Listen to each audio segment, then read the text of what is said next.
Hi, good morning. I want to first say thank you to Samira and her team for having us here today. This is a really special treat for us because typically we speak with physicians and researchers and clinicians about clinical trials, and we don't often get to, in fact, we're not really supposed to, come face to face with the patients in our studies themselves. So being here today to hear firsthand the experiences that you have, really grateful for the opportunity.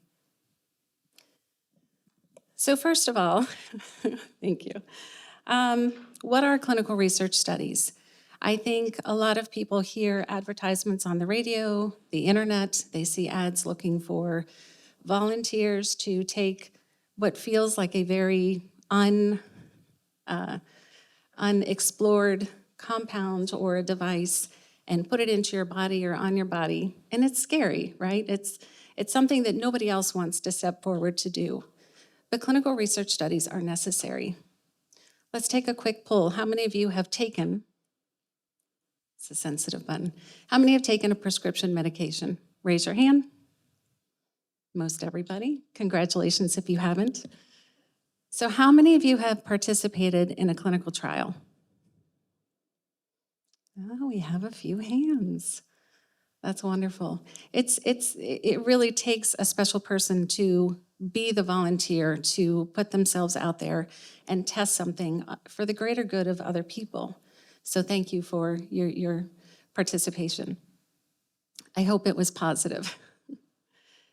Essentially, UCB works in severe diseases, and we are looking at a compound for MOGAD in a clinical study. First, I want to share with you a little bit about what clinical studies are, and then we can get into the details of the MOG study itself. So why do we do clinical studies? I think everyone knows. It is the way that we can test compounds that we think will work in a specific indication, and we need to determine if they're safe and effective in that indication. The process is very long, and it's very tedious. We start in a laboratory, and we test a compound that we think has potential. Lots of laboratory data before we even step into human studies. Once we get into human studies, we test a very tiny population of super healthy, young, robust people who are willing to test it for the first time in humans. If everything goes well, we move into a patient population where we're looking at that compound in the indication that we're studying. If it's usually a small number to start out with. If there's safety and everything looks okay, we move forward in a larger population in that indication so that we can see how that compound behaves in the body in that indication. There's other comorbidities, there's other medications we have to navigate, and we collect all of that data. At the end of the day, when all of those steps are done, the data, you would not believe the volume that we collect in this process. If you printed it, it would fit in a semi-truck. I mean, it is a lot of information. And they used to print it and send it to the FDA for review and approval. Now it's very nice, everything's submitted electronically. So all of that data goes to an agency like the FDA. It gets reviewed and hopefully approved. Once the approval is there, it can then move to market. So the only way to get drugs to patients that need them is through the clinical trial process. So I want to share with you a little bit about the study that UCB is doing in MOGAD. So we have a compound at UCB that we feel has the potential to extend the time between relapses. I know it's the R word.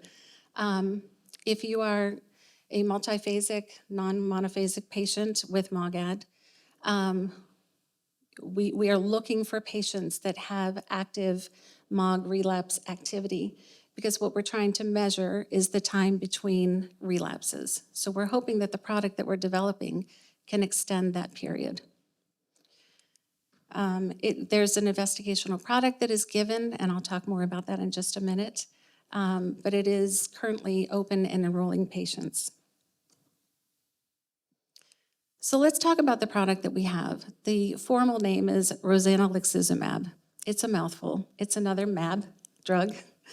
We affectionately refer to it as Rosimab or just Rosie. It is intended to decrease the number of IgGs, autoantibodies circulating in your body, and those are the ones that prevent the inflammation and all of the symptoms with your MOGAD.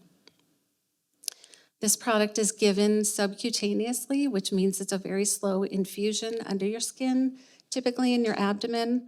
It takes about 10 to 15 minutes. And like I said, it's a weekly infusion. The study design, we are recruiting patients into a study that has a variable length to it. The length of your participation would depend on the activity that you have during the study. I can tell you start to finish, it could be several years that you would participate.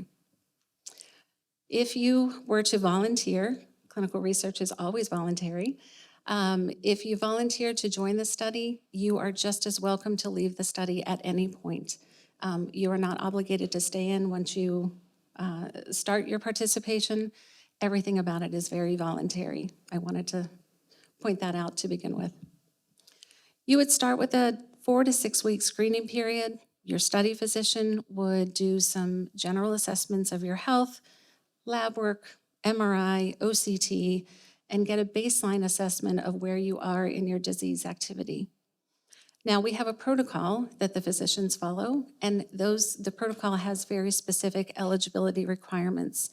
I'll talk about those in a minute too, but you have to qualify in order to be able to join the study and start on treatment. After that, you would move into what we call a double-blind treatment period. Double-blind means that you, your caregiver, your study physician, the people at UCB, the vendors that we work with, most people do not have access to which treatment you are on during the study, and that is to prevent any type of biased assessment. When you come in, you will be what's called randomized, and randomized means there's a 50-50 chance that you would be allocated to either Rosimab or placebo. It is completely like a flip of a coin. There's no manipulation in the background. We don't pick and choose which patients are going to go on which treatment. It is entirely random. I said the word placebo. I know that scares a lot of patients. I fully understand that. Placebo is an ingredient that looks just like Rosimab, but it has no active ingredient in it. So it feels very strange to think about coming into a clinical study and being treated with something that is completely inactive for a disease such as MOGAD. I can tell you the best explanation I can give you to make it very simple. It is necessary for us to have that comparison so that we know what symptoms, efficacy, side effects, all of that are attributed to the study drug versus, a patient that is on a controlled, inactive product. So as scary as it can be to think about coming in and getting on placebo, we have designed the study so that once you either relapse during double blind, if you do relapse, or if the study reaches a certain threshold of number of patients that have relapsed, everybody moves into what is called an open label extension. And that open label means you are on Rosimab, there is no placebo. So it's kind of the incentive to get in and get through that double-blind period. Everybody in the end will be treated with Rosimab. Let's talk about the criterion. These are just a few of them. High level, we're looking for adult patients age 18 to 89. And like I said, we're looking for patients that have active relapse activity. So we need to see at least one relapse documented in the last 12 months. Focusing specifically on optic neuritis, transverse myelitis, and MOG encephalitis. So you can see here on the map, this is from our cosmogstudy.com website. It has basically the same information I've shared with you today, just in more detail. The red dots on the map are our current open participating sites where we have some of the leading experts across the globe working hard to recruit patients into this study. So the red dots are our current sites. The blue dots are those that are coming, hopefully in the next month or two.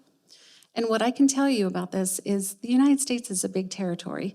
We have 11 active sites, 5 more coming on board. It still is not going to cover all of our patients. So if you do not see a dot in your home area, I can assure you, we have gotten very creative with our study. We have patients who are willing, God bless them, and their caregivers, to travel far distances to get to a participating site. We have a patient who has been flying every week for her weekly infusions to a clinic where she is very happy to go every week because she feels wonderful. We have another patient of Dr. Levy's who started, he lives on the West Coast, he was flying here to Boston every week or every 2 weeks, staying, extended stay and whatnot. It can be done. If you don't see a participating site in your hometown, we can help with those accommodations. It's not right for every patient, certainly. Not everyone has the capability to do that. But if you do, let me share with you a couple of the things that we've put in place. We have a patient concierge service. They will make all of your airfare, car transportation, hotel accommodations. They will help cover pet sitting fees. We will do what we need to do to help patients who want to participate get to a location where they can receive treatment. We also have home nursing. So your first screening and the first few infusions, if you get into the double-blind portion, those visits need to be done in the clinic for safety reasons to make sure that there's no reaction. They can see firsthand how things are going. After that, we can send a nurse to your home. She will, or he will do the assessments and the infusion right there in your home. It could be your place of employment. It could be wherever you're on vacation. We will come to you wherever you are. It's a really nice feature that we offer to help reduce the burden on patients because we know how difficult it is to get to these centers. If you go to the website, there's a place that you can enter your zip code of your own or someone that you may know to see what the closest center is. And there is contact information for each of the centers. If you can't find a center near you or find the right contact, we also have UCB Cares at ucb.com is an email that you can send a very general email, and we will help you, find the closest contact.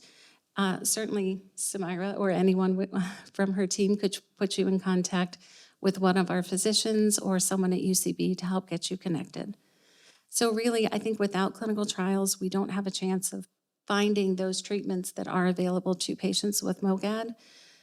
It's going to take some effort on the patient's part, and we have just done what we can do to help reduce the burden for you to make it more manageable.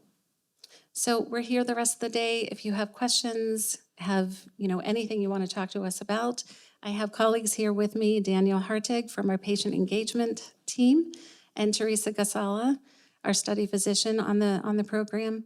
We're here. We are happy to answer any questions you may have, and I just encourage you to consider that for yourself or someone that you may know. So thank you again for having us.